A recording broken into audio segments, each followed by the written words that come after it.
주부를 참고하실 때 여러분 앞에 귀의 소식 전하겠습니다. 우리 교회를 방문하신 모든 분들 환영합니다. 등록을 원하시는 거 말씀해 주시면 저희가 친절하게 도와드리도록 하겠습니다. 지난주에도 한가족으로 등록하신 분들이 계신데 우리 한가족분들이 교회 안에 잘 정착하실 수 있도록 또 얼굴도 봐주시고 또 기도해 주시기를 부탁드립니다. 온라인 예배 계속 드리고 있는데요. 종종 이 온라인으로 헌금한 것 때문에 이번 주에 한 것이 안 올라왔다라고 의견들이 나오는 경우가 있습니다. 교회에서 세심하게 관리해서 꼭 다시 명부에 올리고 있으니까 꼼꼼하게 잘 체크해 주시기를 부탁드리고, 여러분들 그런 문제 생기지 않도록 교회에서 또 지난 주간에 은행에 가서 온라인상으로 확인할 수 있는 것도 만들었습니다. 교회를 계속 신뢰해 주시기를 더 부탁드립니다. 소그룹 모임입니다. 오이코스와 구역 모임은 줌으로 모이되 소그룹에서 이번 사순절 기간 동안 본인이 십자가와 관련된 좋은 찬양, 좋아하는 찬양 어떤 건지, 그리고 왜 그걸 좋아하는지 함께 나누고 서로의 기도 제목 나누고 축복 기도 하면 되겠습니다. 월세금 안내입니다. 월초 새벽 금식 기도의 날이 내일이죠. 2월 1일 날 처음 시작했고 이번이 두 번째인데요. 우리가 그날은 한 끼를 좀 모아서 좀 어려운 이웃을 돕는 일에 사용하려고 합니다. 특별히 우리 교회가 아니라 지역에 있는 다른 어려운 교회들을 좀 섬기는 일에 이 월세금 금식기도 한 것을 가지고 그 헌금으로 쓰려고 하는데요. 이렇게 헌금 봉투가 있습니다. 여러분들 한 끼 식사하는 거 금식하셔서 이렇게 내주시면 이것을 가지고 전량 어려운 이웃을 돕도록 하겠습니다. 주중에 통화하는 중에 한 분께서 거기는 밥값이 아주 싸다고 하더라고요. 한 2,000원 정도. 그러니까 목사님 2,000원 하긴 좀 그런데 그러시길래 괜찮다고 했습니다. 액수가 중요한 것이 아니라 우리 이런 마음을 가지고 또 모아지면 어려운 길을 돕고 섬기는 것이 중요하니까 그렇게 이야기했고요. 무엇보다 내일 3월 한 달을 하나님 앞에 내어놓고 우리가 기도하는 시간 가지려고 합니다. 그러니 온라인으로 또 현장으로 많은 분들 오셔서 함께 예배드릴 수 있었으면 합니다. 소그룹 리더 헌신 예배가 3월 7일 주일 오후 예배 시에 있습니다.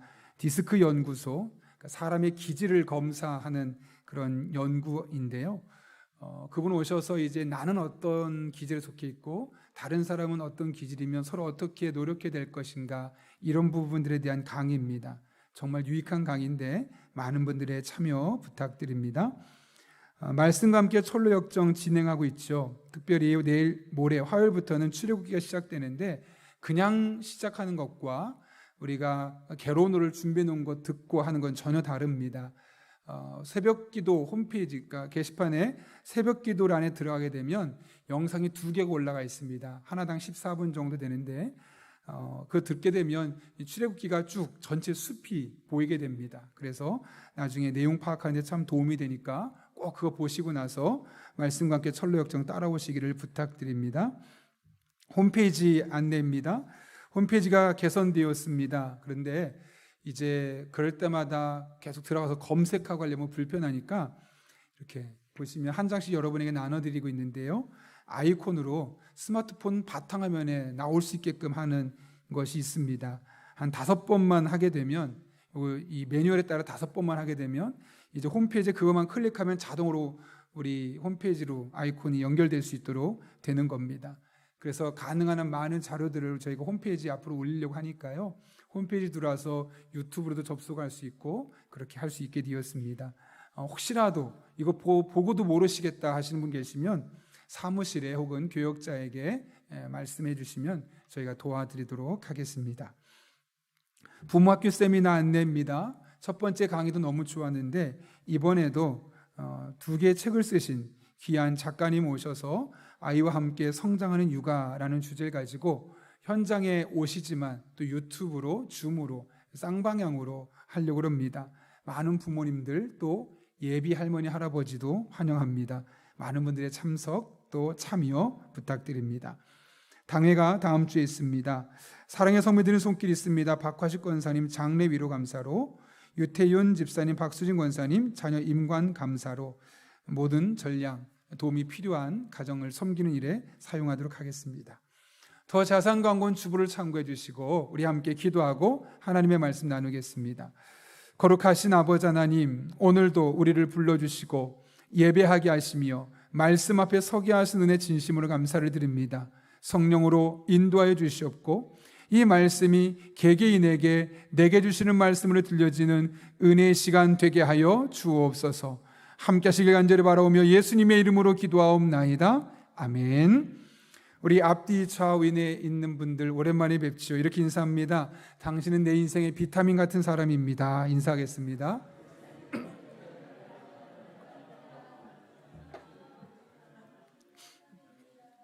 혹시 당신은 비타민 D입니다 이런 분 있으셨습니까? 네, 모든 비타민은 좋다 그러죠. 네. 오늘 설교 제목 보시면 회복하라 라는 큰 주제 아래 첫 번째로 은혜 회복이라고 되어 있습니다. 사순절을 보내면서 이 회복이라는 주제를 생각하게 된 이유가 있습니다. 저는 오른쪽 어깨가 좋지 않습니다. 지금도 조금만 무리하면 통증이 느껴져서 힘을 많이 줄 수가 없는데요. 요즘 그래서 턱걸이 운동을 매일 하면서도 이 턱걸이 하면서 팔에 무리가 가지 않을 정도 수준에서만 운동을 하고 있습니다. 원래부터 제가 오른쪽 어깨가 안 좋았던 것이 아니라 원래는 아주 좋았습니다. 초등학교 때 덩치가 크지 않음에도 불구하고 던지기, 육상선 살 정도로 어깨가 강한 사람입니다. 그런데 예전에 제가 취미로 야구를 할 때 투수를 했었는데 몸도 제대로 풀리지 않은 상태에서 전력 투구를 한 3회 정도 하다 보니까 어깨에 탈이 난 겁니다. 그래서 3회 정도까지 끝나고 이제 한 게임은 다 못하고 쉬고 말았는데 문제는 이 어깨가 아팠으면 병원에 가서 치료를 받거나 또 좀 시간이 지나서 회복된 이후에 운동을 하면 괜찮은데 그 다음 주에도 계속 낫지 않은 상태에서 회복이 덜 된 상태에서 운동을 하게 되었던 겁니다. 그러다 보니 이 어깨가 더욱더 아프게 되었고 이제는 좀 많이 무리하게 되면 쓰지 못할 정도로 상태가 그렇게 좋지는 않습니다. 제가 그때 깨달았던 것은 무언가 내 삶의 밸런스가 무너졌을 때 그것을 회복되지 않은 상태로 방치해 두는 것은 참 얼마나 위험한지 그것을 새삼스럽게 깨닫게 되었습니다. 그런데 이것이 우리 신앙생활의 영역에서도 동일하게 나타나고 있습니다. 지난해 코로나가 시작되고 많은 성도님들의 신앙생활, 예배생활이 무너졌습니다. 물론 온라인 예배를 드리는 건 하나님 기뻐하시고 그 예배도 너무나 귀한 예배죠. 그런데 사실 집에서 드리는 예배는 환경적인 제약으로 인해서 집중하기가 힘들 수밖에 없기 때문에 현장에서 드리는 예배와 집에서 드리는 예배, 하나님 모든 예배를 다 기뻐하시지만 어쩔 수 없이 드리는 우리 입장에서는 차이가 생길 수밖에 없습니다. 실제로 저희 큰아이가 오랫동안 온라인으로만 예배 드리다가 이제 중고등부 예배를 딱 드리고 나서 하는 얘기가 아빠, 확실히 집에서 온라인으로 드릴 때와 교회 와서 예배 드리는 게 너무 달라요. 예배는 역시 교회 와서 드려야 될 것 같아요 라는 이야기를 한 것을 보고 저도 아이들도 느끼고 있구나 라고 깨닫게 되었습니다. 지난 주간에 여러 성도님들과 전화통화를 하다가 코로나가 시작되고 나서 온라인 예배를 전환했을 때 적극적으로 온라인 예배를 드렸는데 그게 계속되다 보니까 아이도 있고 시끄럽고 좀 늦게 시작하고 어수선하다 보니까 그 예배에 집중하지 못하던 일들이 한 번, 두 번 반복되다 보니 어느 날 온라인 예배를 아예 드리지 못하고 있는 자신의 모습을 발견하게 되었고 무엇보다 이제 현장에 와서 예배 드릴 수 있음에도 불구하고 이젠 현장에 나오는 것이 불편하고 귀찮을까지 되었다라는 이야기를 하는 것을 들었습니다. 왜 이런 일들이 생기게 되는 걸까요? 내 예배 생활이 무너졌는데 그 무너진 상태 그대로 방치해 두었기 때문에 그렇습니다. 물론 이런 것들이 처음에는 그다지 표시가 나지 않습니다. 그러나 그것을 회복시키지 않으면 결국엔 더 큰 낭패를 볼 수밖에 없는 것이죠. 작은 구멍이 커다란 댐을 무너뜨리는 것처럼 아무리 작은 것이라도 무너졌던 것들을 회복시키지 않은 상태로 방치해두게 되면 결국은 그것 때문에 나중에 고통을 당할 수밖에 없는 것이죠. 더 늦기 전에 회복해야만 합니다. 특별히 영적인 것은 우리의 영혼을 살리느냐, 영혼을 죽이느냐, 영혼의 생사와 관련된 것이기 때문에 더욱더 빠르게 회복을 위해서 노력해야만 하는 겁니다. 그런 맥락에서 오늘은 특별히 은혜, 우리가 은혜라는 말을 정말 많이 일상적으로 사용하는데 이 은혜 회복에 대해서 말씀을 나누려고 합니다. 여러분, 그렇다면 왜 은혜를 회복하는 것이 필요할까요? 오늘 본문의 말씀은 왜 우리에게 은혜 회복이 필요한지, 또 어떻게 하면 은혜의 회복을 할 수 있는지를 말씀하고 있습니다. 오늘 본문을 읽으면서 가장 먼저 눈에 들어온 것은 은혜의 풍성함이라는 표현입니다.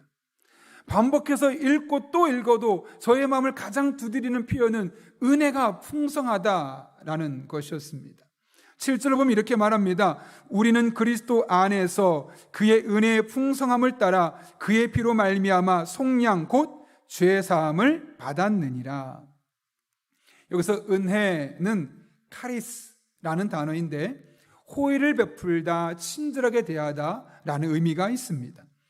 따라서 은혜는 무엇이냐면 하나님께서 우리를 향해서 호의를 베푸시는 것, 친절한 행동을 보여주시는 것을 우리는 은혜라고 말하죠.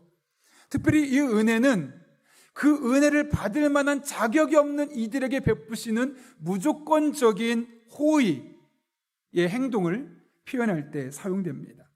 그런데 이런 하나님의 은혜가 어떻다고 말합니까? 풍성하다라고 말합니다. 우리 표현으로 보면 풍성하면 그냥 많은 정도, 양으로 생각할 수 있는데 원문은 그렇지 않습니다. 원문에는 플루토스라는 단어인데 이것은 고갈되지 않는다, 끊임없이 샘솟는다라는 의미를 갖고 있습니다. 무슨 말일까요? 은혜가 풍성하다라는 것은 하나님의 은혜는 결코 고갈되지 않는다는 겁니다. 쓰고 또 써도 그것이 부족하지 않다는 것이죠. 사실 여러분, 이 세상의 모든 것은 시간이 지나면, 많이 쓰면 고갈되게 되어 있습니다. 아무리 비싼 천연자원도 계속 뽑았으면 나중에 그것이 고갈되어서 쓸 수 없게 되는 것이죠. 사람의 마음이 아무리 넓어도 10명, 100명, 1000명에게 똑같은 마음을 대할 수 없습니다. 그 에너지가 한계가 있어서 몇 명한테 마음을 쏟아서 에너지를 쏟다 보면 결국 그 마음이 고갈되어서 똑같이 할 수가 없는 것이죠. 이것이 사람이고 이것이 자원입니다. 그러나 하나님의 은혜는 고갈됨이 없습니다. 아무리 큰 은혜 받은 사람이 있으니 저 사람한테 저렇게 큰 은혜 받았으니까 나한테 줄 건 요거만큼 밖에 없을 거야, 그렇지 않다는 겁니다. 아무리 많은 사람에게 은혜를 베푸셔도, 아무리 큰 은혜를 많이 베푸셔도 얼마든지 내게 베풀 만한 은혜가 남아있다는 것, 이것이 바로 은혜의 풍성함, 하나님의 고갈되지 않는 은혜임을 성경은 우리에게 말씀하고 있는 것이죠. 이 같은 은혜를 경험했던 사도 바울이 고린도전서 15장 10절에서 이렇게 말합니다.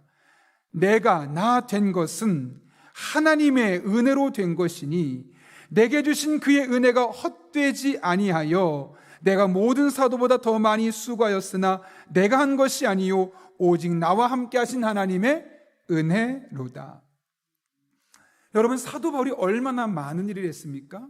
정말 전 세계를 돌아다니며 선교했죠. 또 지역지역에 교회를 세우고 그 교회에서 목회를 했습니다. 신약 성경의 절반이 넘는 책을 친히 집필했습니다. 근데 이 모든 것 한 사람이 다 하기엔 너무너무 힘든데 하나님께서 마르지 않는 은혜로, 고갈되지 않는 은혜로 선교할 때는 선교할 수 있도록 은혜를 베푸시고, 목회할 때는 목회할 수 있도록 은혜를 베푸시고, 책을 집필할 때는 책을 집필하시는 은혜를 베풀어 주셔서 이 모든 일들을 감당해낼 수 있었다고 말하는 겁니다. 내 능력이 뛰어나서, 내가 건강해서 그것들을 토대로 건강할 때 어느 정도 선교하고 책을 쓸 수 있을 만한 능력이 있을 때 책을 쓰고 한 것이 아니라 그 매 순간 고갈되지 않는 하나님의 은혜가 지속적으로 공급되었기 때문에 그 은혜로 말미암아 이와 같은 귀중한 사역들을 감당할 수 있었다라고 선언하고 있는 것이죠. 우리도 다르지 않습니다. 하나님의 풍성한 은혜, 지속적으로 우리 삶 가운데 베푸신 이 은혜가 있어야지만 그 은혜를 경험할 때에만 우리가 무너지지 않고 우리에게 맡겨진 일들을 잘 감당할 수 있는 겁니다. 그래서 이 은혜에 대한 회복이 우리에게 필요한 겁니다. 이 회복이 있어야지만 우리가 가정에서 남편의 역할, 또 아내의 역할, 또 자녀로서의 역할, 부모로서의 역할 제대로 감당할 수 있는 겁니다. 여러분이 하나님께서 우리에게 직분을 주셨습니다. 목사로서, 또 평신도의 가운데서도 어떤 사람에게는 장로로, 안수집사로, 권사로, 또 집사로 다양한 직분들을 주셨는데, 이 직분을 감당할 수 있는 것은 내 능력이 아니라 이 고갈되진 않는 하나님의 능력이 내게 지속적으로 공급될 때 기쁜 마음으로, 즐거운 마음으로 그 사명을 감당할 수 있는 겁니다. 우리가 그리스도 안에서 이 세상을 살아가는 또한 마찬가지입니다. 하나님께서 내게 은혜를 주셔야지만, 남들에게 손해를 보더라도 그럼에도 불구하고 사랑을 말하고 은혜를 말하고 세상을 축복할 수 있는 사람으로 우리가 살아갈 수 있는 거죠. 지속되는 은혜, 이 풍성한 은혜가 없으면 우리는 가정 속에서 무기력해지고, 교회 안에서 시험 들고, 사회에서 지탄과 손가락질을 받을 수밖에 없는 겁니다. 그래서 우리 그리스도인들은 늘 은혜의 풍성함을, 회복을 위해서 기도하고, 늘 은혜가 풍성하게 임하기를, 우리 삶 가운데 매 순간순간 하나님의 은혜가 부어지기를 하나님께 사모하며 나아갈 수 있어야 되는 겁니다.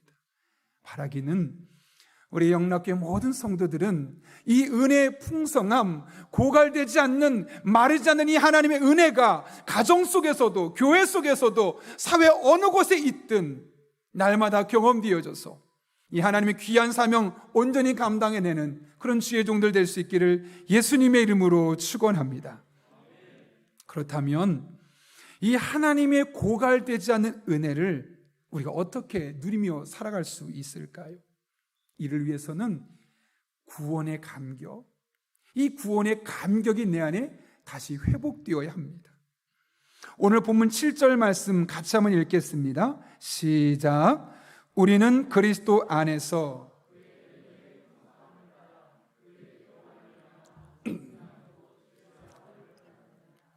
사도 바울은 우리가 예수님의 보혈로, 즉 예수님께서 십자가에 못 박혀 죽으시는 것을 통해서 우리가 속량받았다라고 이야기하고 있습니다. 속량, 아폴로티로시스라는 단어인데 값을 치르고 구매했다라는 말로 원래 상업적인 용도로 쓰였던 단어입니다. 특별히 노예를 사고 팔 때 썼던 용어인데요, 당시만 해도 노예 제도가 성행하고 있었습니다. 근데 노예는 아무리 자신이 벗어나고 싶어도 벗어날 수 없었고, 딱 하나, 누군가가 그에게 돈을 지불하고 그 사람을 살 때만 노예의 신분에서 벗어날 수 있었습니다. 이때 쓰였던 단어가 바로 속량이라는 단어죠. 그런데 지금 예수님께서 그분의 피로, 다시 말하면 그분께서 십자가에 못 박혀 주시는 과정을 통해서 우리가 죄의 노예에서 벗어나게 되었고 하나님의 자녀가 되었음을 말씀하고 있는 것이죠. 그러면서 사도 바울은 말하는 겁니다. 이것이야말로 하나님의 은혜가 얼마나 풍성한지를 직접적으로 보여주고 있는 사례다. 우리가 구원받은 것, 우리가 하나님의 자녀가 된 것이야말로 하나님의 은혜가 얼마나 지속적으로 우리 삶 가운데 부어지고 있는지를 보여주고 있는 현장이라는 것이죠. 따라서 우리가 진정으로 날마다 은혜가 풍성하길 원한다면, 매 순간순간 자리자리마다 하나님의 호의를 베푸심을 경험하길 원한다면, 내가 예수 그리스도의 보혈로 구원받았다는 그 감각, 이 구원의 감격을 우리가 회복할 수 있어야만 하는 겁니다. 저는 개인적으로 다윗을 참 좋아합니다. 다윗은 정말 평범한 가정에서 태어났죠. 그런데 갑자기 왕이 되었기 때문에 좋아하느냐? 그렇지 않습니다. 성령의 능력을 경험했기 때문에 그러냐? 꼭 그렇지만도 않습니다. 물론 이런 것들이 제가 다윗을 좋아하는 요소 중에 속해 있지만, 제가 다윗을 가장 좋아하는 이유는 하나님을 향한 다윗의 태도입니다. 시편 51편은 다윗이 쓴 시죠. 그 표지에 이렇게 쓰여 있습니다. 다윗이 밧세바와 동침한 후 선지자 나단이 그에게 왔을 때. 밧세바, 우리아의 아내 밧세바를 성적으로 범하고 나서 나단이 와서 그 사실을 깨닫게 하죠. 그것이 얼마나 잘못된지를. 그때 다윗의 마음에 두려움이 있었습니다. 걱정이 있었습니다. 어떤 두려움이 있었을까요? 시편 51편 10절부터 12절까지의 말씀 보면 이렇게 기록되어 있습니다. 같이 읽겠습니다. 시작. 하나님이여 내 속에 정한 마음을 창조하시고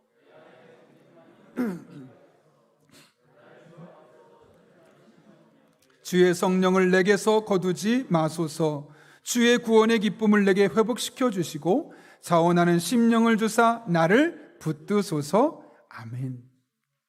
여러분, 지금 이 장면에서 다윗이 가장 두려웠던 것이 무엇입니까? 내가 얼마나 고생해서 왕위에 올랐는데 혹시라도 내가 이 왕위에서 쫓겨나는 거 아니야? 그런 걱정, 그런 두려움이 있습니까?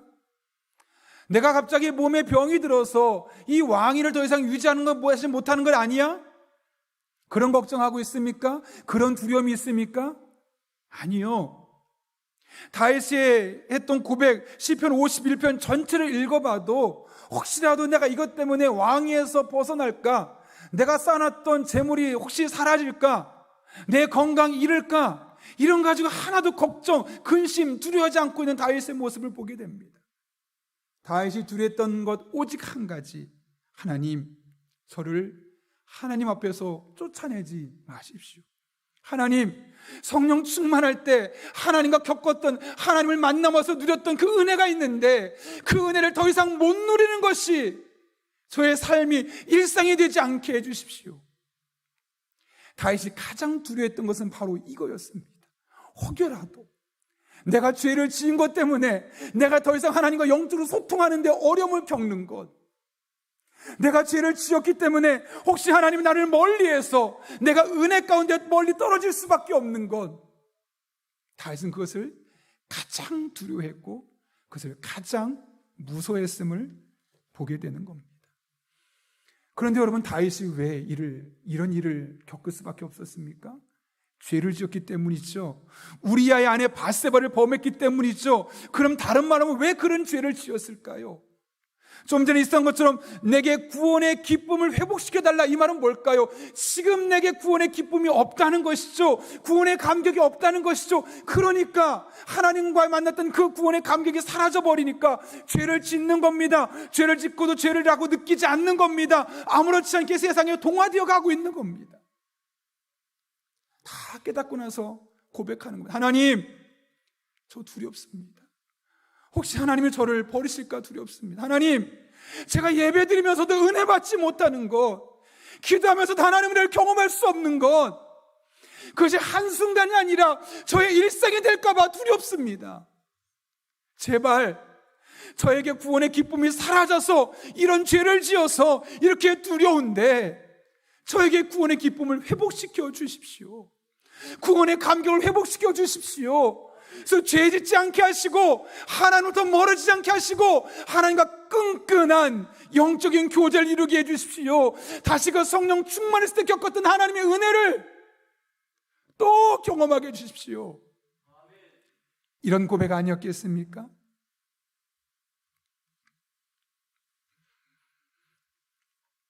구원의 기쁨, 즉 구원의 감격을 잊었다는 것은 다른 말로 하면 십자가를 통해 보여주신 예수님의 희생이 어느 순간 나의 삶에 아무런 작용을 하고 있지 않다는 겁니다. 그러므로 그럴 때 우리에게 가장 필요한 게 무엇이냐면 바로 예수 그리스도의 십자가를 바라보는 것, 또 그 십자가를 바라볼 때마다 내가 구원받은 것이 얼마나 귀한 은혜인지를 생각하는 것, 그러면 자연스럽게 하나님의 풍성한 은혜, 지속적인 은혜를 경험하게 되는 겁니다. 그런 맥락에서 구원의 감격을 회복한다는 것은 하나님이 내 삶에 은혜 베푸시는 것, 즉 풍성한 은혜, 고갈되지 않은 은혜를 베푸시는 첫걸음을 내딛는 것과 다르지 않습니다. 여러분, 우리가 어떻게 구원받았습니까? 그것을 잊어버리게 되면 그 구원의 기쁨을 잊는 순간 우리의 신앙생활은 형식적인 신앙생활이 되는 겁니다. 밖에 나가면 너 교회 다닌다며, 그리스도인이라며, 너 목사라며 라는 말은 들을 수 있겠지만 진짜 목사는 될 수 없고 진짜 그리스도인은 살아갈 수 없는 겁니다. 껍데기죠.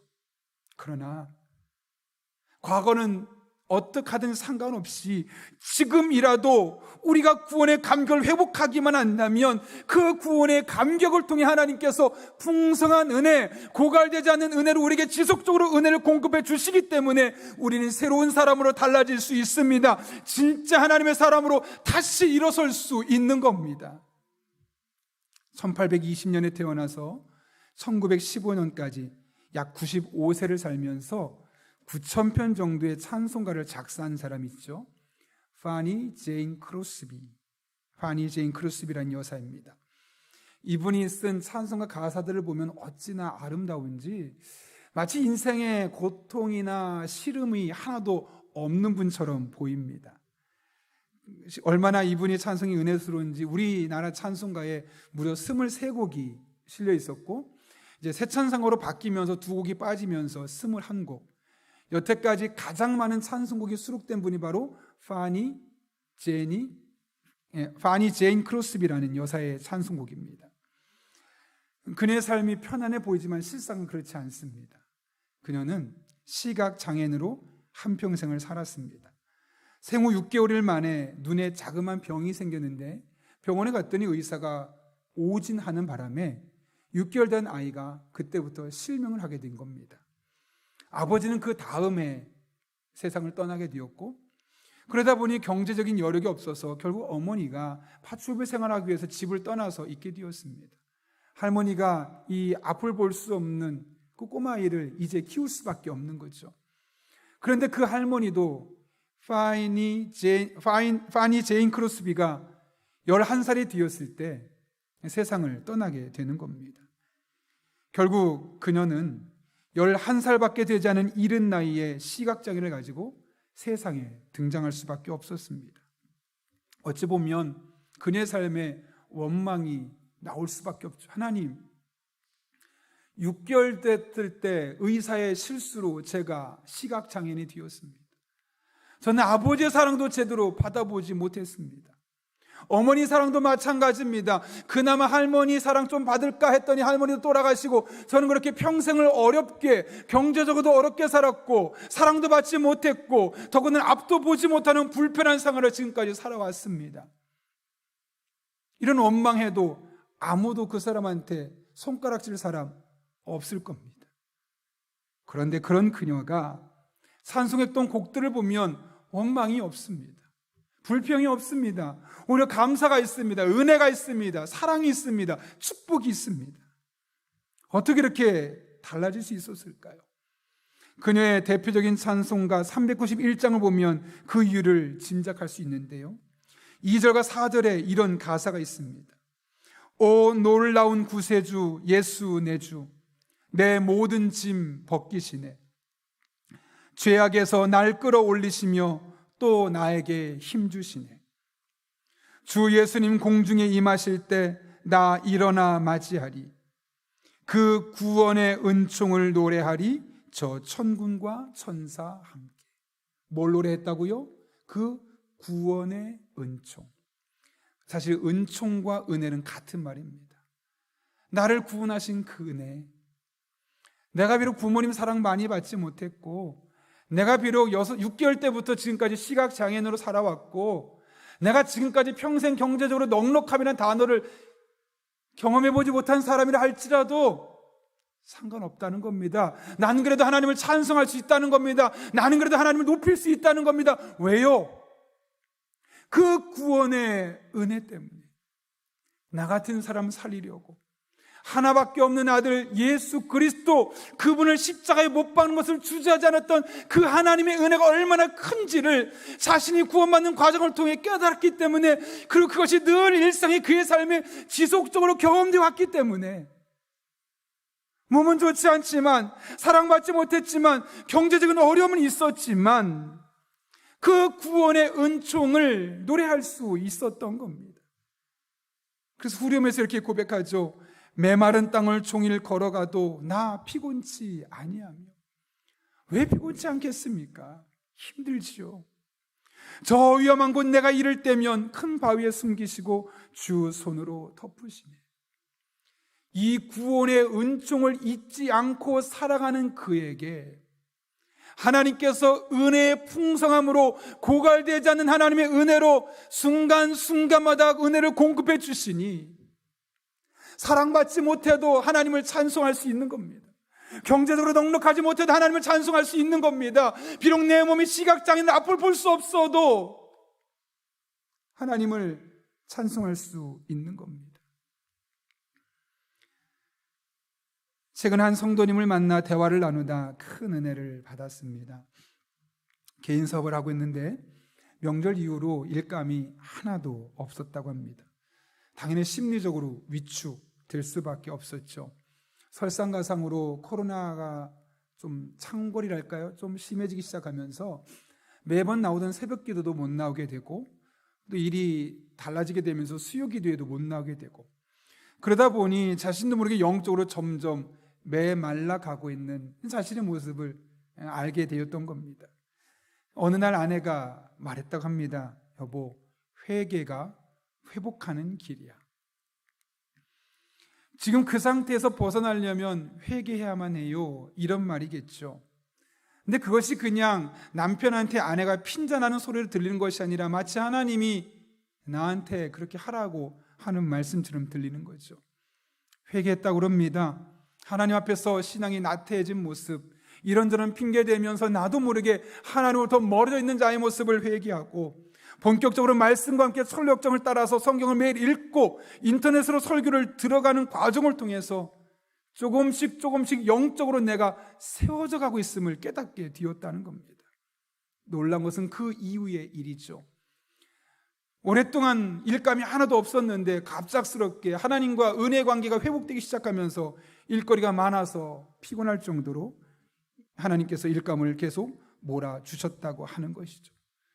물론 회개하면 모든 일이 다 풀립니까? 라고 말한다면 그렇지는 않겠지만 적어도 회개하며 하나님의 은혜를 삼하는 이만 경험할 수 있는 그런 애들에게만 베푸시는 하나님의 놀라운 은총을 그는 경험할 수 있는 겁니다.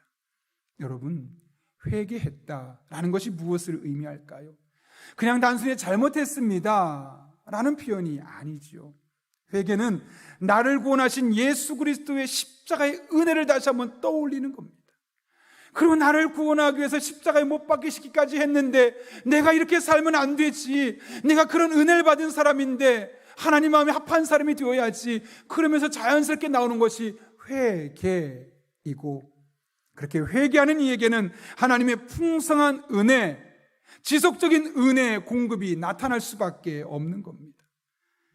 제가 사순절을 맞이하면서 하는 두 가지 일이 있습니다. 첫 번째로는 토마스 아 캠피스의 그리스도를 본받아라는 책을 매일 한 장씩 읽어나가는 겁니다. 사순절 기간 동안 이 토마스 아 캠피스라는 사람이 묵상했던 예수님의 모습을 보면서 조금이라도 그 모습을 닮아갔으면 좋겠다는 영적인 갈망을 가지고 지금 매일 하나씩 읽어나가고 있습니다.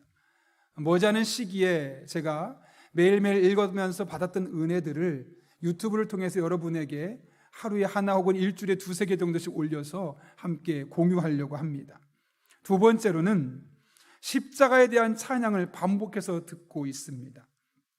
요 며칠 동안 저는 특별히 생명과 바꾼 주의 사랑을 이라는 복음성가를 하루에도 수십 번씩 음악을 크게 틀어놓고 있습니다. 생명과 바꾼 주의 사랑을 잊지 않게 하소서, 이렇게 시작하는 찬양입니다. 생명과 바꾼 주의 사랑을 잊지 않게 하소서. 왜 이런 찬양을 불렀을까요? 목사인데도 자꾸 잊어버리니까요. 바쁘다고, 이런 일을 해야 된다고 잊어버리기 때문에 어떻게 하든 이 적어도 사순절 기간만큼은 생명과 바꾸신 예수님의 사랑, 이 십자가의 은혜를 기억해야겠다라는 마음에 이 찬양을 매번 부르고 있습니다. 참 감사한 것은 아직까지 예수님의 십자가를 생각할 때 저의 눈에 눈물이 남아 있다는 겁니다. 여러분, 예수님의 십자가를 생각하면 눈에 눈물이 아직 남아 있습니까? 아니면 무덤덤하십니까? 내가 예수님의 십자가를 생각함에도 불구하고 나를 구원하기 위해 생명을 바쳐서 십자가에 못 박히신 예수님을 생각함에도 불구하고 아직 내 마음에 눈물이 없고 깊은 감동이 없다는 것은 나도 모르는 사이에 그 구원의 감격을 잊어버렸다고 보시면 됩니다. 다른 말로 하면 하나님께서 지속적으로 은혜를 공급하기를 시작하셔야 되는데 그 시작할 지점이 나에게서 사라졌음을 말씀하는 것과 다르지 않습니다. 저는 이 사순절 기간에 우리 용인영락교회 모든 성도들이 예수님의 십자가를 바라볼 때, 예수님의 십자가를 묵상할 때, 예수님의 희생이 담긴 십자가를 찬송할 때 말랐던 눈물이 회복될 수 있기를 바랍니다. 여러분의 눈에서 하나님의 풍성한 은혜가 강물처럼 솟아날 수 있기를 바랍니다. 그래서 여러분의 믿음도 회복되고 여러분의 삶도 회복되고 하나님께서 풍성한 은혜로, 고갈되지 않는 은혜로 여러분의 삶에 시시각각 베푸시는 그 하나님의 은혜를 다 경험하는 그런 주의 종들 될 수 있기를 예수님의 이름으로 축원합니다. 함께 기도하겠습니다. 이 시간 기도할 때 우리가 두 가지 기도 제목 놓고 기도하면 좋겠습니다. 여러분, 오늘 말씀을 먼저 기억하며 우리가 주님 앞에 기도하겠습니다. 은혜 회복이 필요합니다. 하나님께서 은혜를 지속적으로 공급해 주지 않으시면 가정 속에서, 교회에서, 사회에서 우리는 무기력합니다. 그러나 그 은혜가 우리에게 부어지기 시작하면 가정에서건 교회에서건 사회에서건 우리는 그리스도인답게, 하나님의 사람답게 멋진 인생을 살아낼 수 있습니다. 이것의 시작이 바로 구원의 감격을 회복하는 겁니다.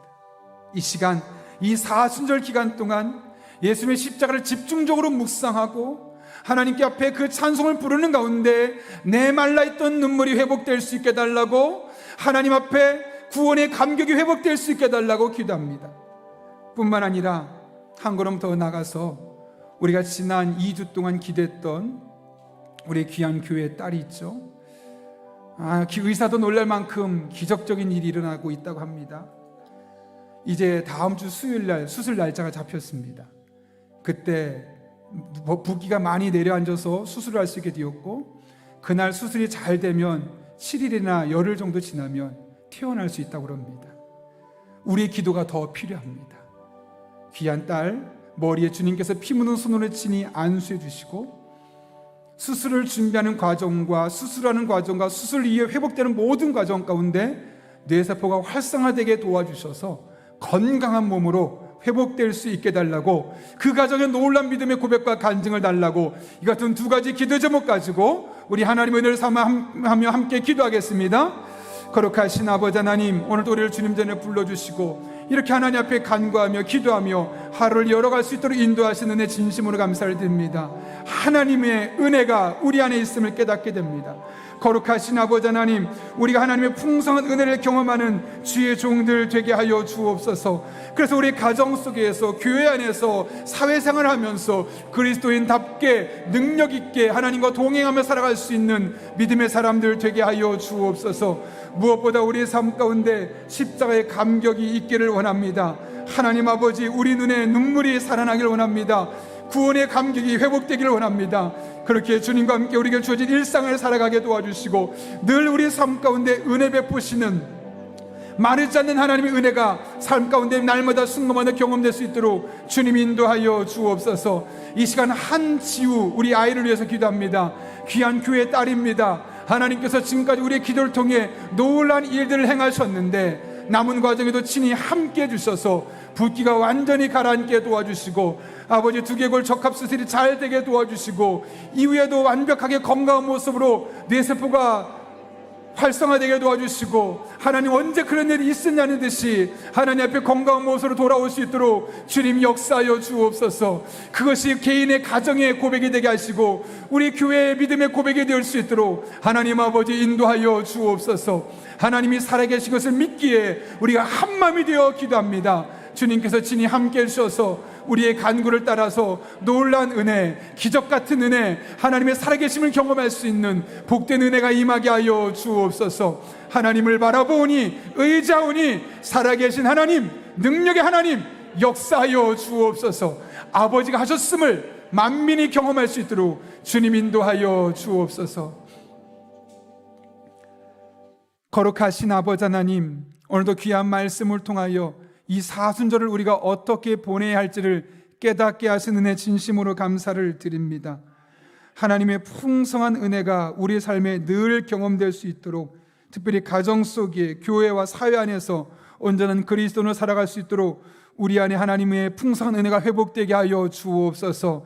이를 위해 구원의 감격이 회복되기를 원합니다. 메마른 눈물이 회복되게 하여 주옵소서. 십자가만 봐도 가슴 떨렸던 그 첫사랑이 다시 한번 우리 안에 샘솟을 수 있도록 은총 더하여 주옵소서. 그렇게 우리 삶가운데 친히 함께 하시고, 특별히 우리가 지난 3주 동안 계속 기도하고 있는 한지우 어린이에게 주님 피 묻은 손 친히 안수해 주시고, 의사와 간호사에게 능력을 더하여 주셔서 최고의 수술, 최선의 수술을 되게 하여 주옵소서. 그렇게 완벽히 건강해진 모습으로 함께 하나님을 찬양하고 하나님 만난 믿음의 고백을 개인과 가정과 우리 온 교회가 함께 가슴에 담을 수 있도록 주님 역사하여 주옵소서. 함께 하실 간절히 바라옵고 예수님의 이름으로 기도하옵나이다.